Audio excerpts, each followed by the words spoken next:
What's going on, guys? Welcome to Everything Always. My name's Michael Roman. Of the three upcoming Disney Plus series, we know the least about Loki, Falcon and the Winter Soldier, and WandaVision, filming for quite some time, complete with principal photography, and the theories and set photos have flowed. However, Loki, quite the different story, and after a report of two additional Lokis, a kid Loki and a female Loki joining the Loki we know from the 616, there is now a brand new report of a fourth Loki joining the show. We're going to break down what this report means for all these Lokis in general, how it plays into the upcoming plotline, and of course the actor playing this grown Loki. And if you're scratching your head as to why he would be cast as this, we have a couple of photos that are going to make it all make sense. Like I said, we're going to break it all down in this fourth Loki theory, but first, if you could grab the subscribe button, we're still giving away this insane 1/4 scale Beta Ray bill, as well as our third and final Infinity Saga box set. If you want to be entered to win, all you have to do, hit the subscribe button, then leave a comment down below, and if you want, stick around to the end of the video. We'll get into all the giveaway stuff again there. So if we back up a sec to earlier in the year, even before the reports of Jonathan Majors joining Ant-Man as Kang in the upcoming third installment for the Ant-Man franchise,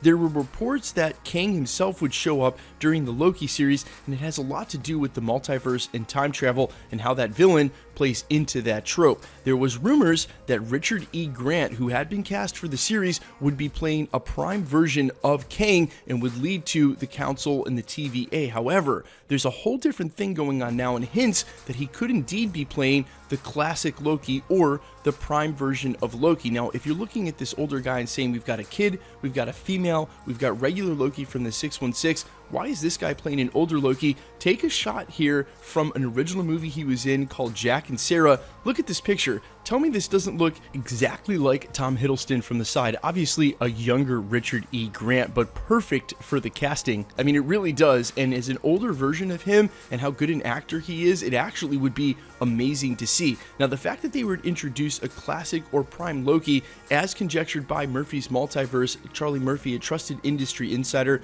we cover here at the channel, and of course a ton of reports who have come true here real recently, he speculates that, quote, Prime Kang led the Council in the comics, who eventually would become Immortus, and we've talked about that, the different versions of Kang throughout time.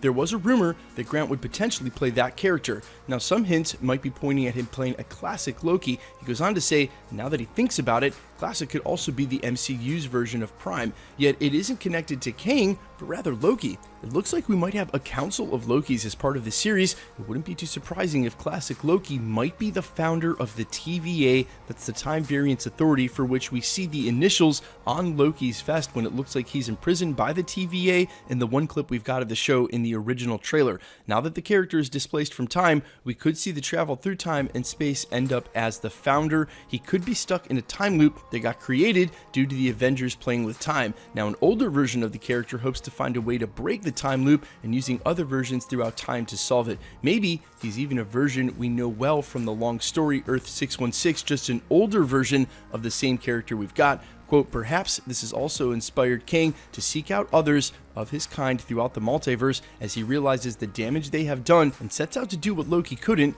erase the reason their part of the multiverse is lost in time. Now, there are a lot of great theories in here, and Charles Murphy is a great read. I'll leave a link down to Murphy's Multiverse in the description, and he raises some really good points. We're not quite sure whether this is a multiverse of Lokis or a Loki a long time. Of course, the female version of him wouldn't really be an older or younger version, but Kid Loki could indeed be the kid Tom Hiddleston, the same way that Richard E. Grant, if playing this prime or classic Loki, could just be an older version of him. And then there's sympathetic reasoning here, which I think is the most awesome thing speculated by Charles Murphy and gives us some possible motivation for the character of Kang. Remember, the Avengers knew all too well going into Avengers Endgame what could happen if they left any of the branches unclipped. And although Captain America knew to go back in time and return all the stones from whence they came, this one little leftover branch of Loki, the one that's spawning this entire series in the first place, is something they can't fix because Loki made it off with the Tesseract and the Infinity Stone inside.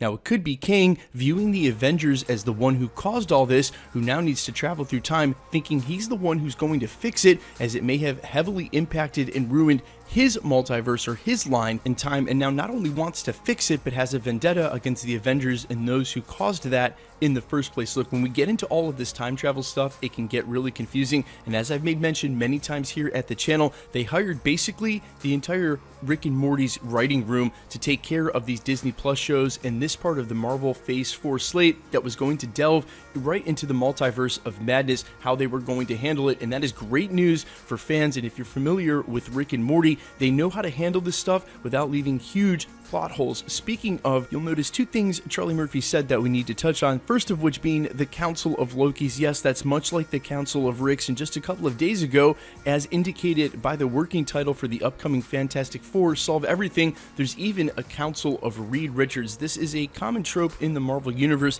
especially when there's infinite of one character across the multiverse, and it could be that borrowing directly from Marvel Comics, that's how the Council of Ricks was founded in the first place. A Council of Lokis, though, would be quite the thing and a lot more scary than a Council of Reed Richards, but it's important to note that this is full speculation by Charles Murphy in the first place, just a theory based on the information that he has. We're not confirming the Council of Lokis, but if Richard E. Grant is truly playing a Prime Loki or a classic Loki, that's 4 in the series between the kid, the female version, Tom Hiddleston, and himself. And if you have a multiverse, an infinity number of each character, then having a Prime or a classic version, what we would have called the 616, although we know now that the MCU is not exactly the 616, then that's the easiest way of telling what's the original or the base version, again, when there's infinite versions in every direction. It's going to be interesting to see who this character is confirmed as, and if Jonathan Majors is truly playing Kang, then Richard E. Grant is not playing Kang, which means that this older version or classic Prime Loki